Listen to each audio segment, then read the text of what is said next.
this, right? Let me bring it up a bit.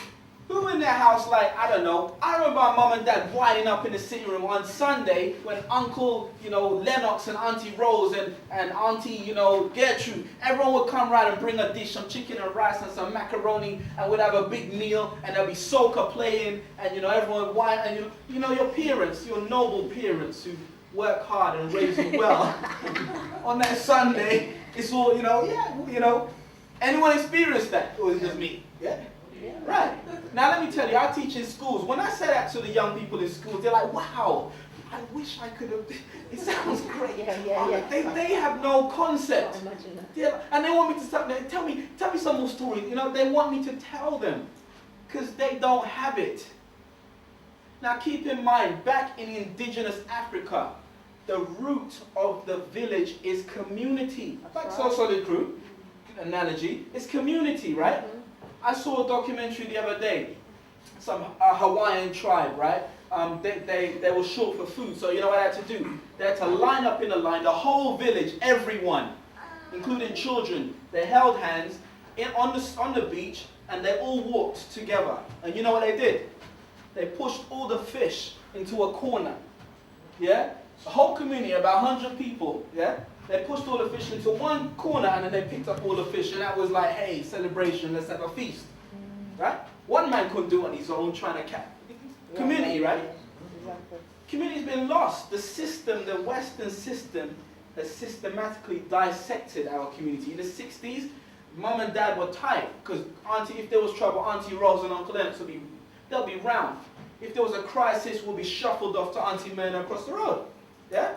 And then it will be sorted out, you know what I'm saying?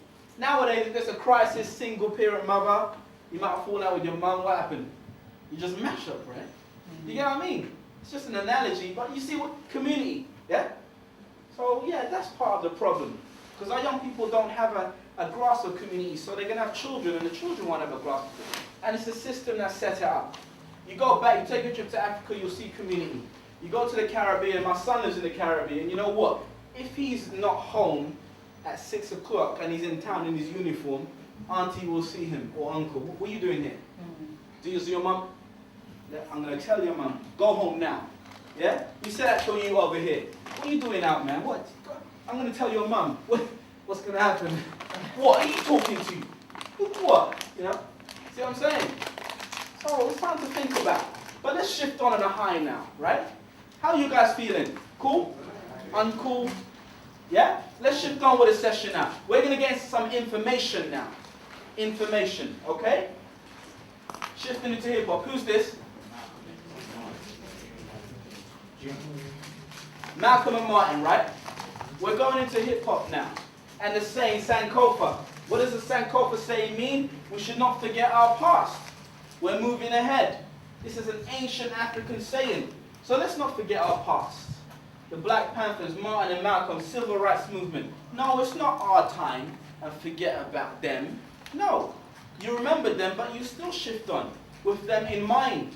Our ancestors will support us if we acknowledge them, whether you're Christian, Muslim, Buddhist, whatever you are. Doesn't mean you forget your ancestors. You know what I'm saying? So, we've also got women. I've added this because we got women in our struggle.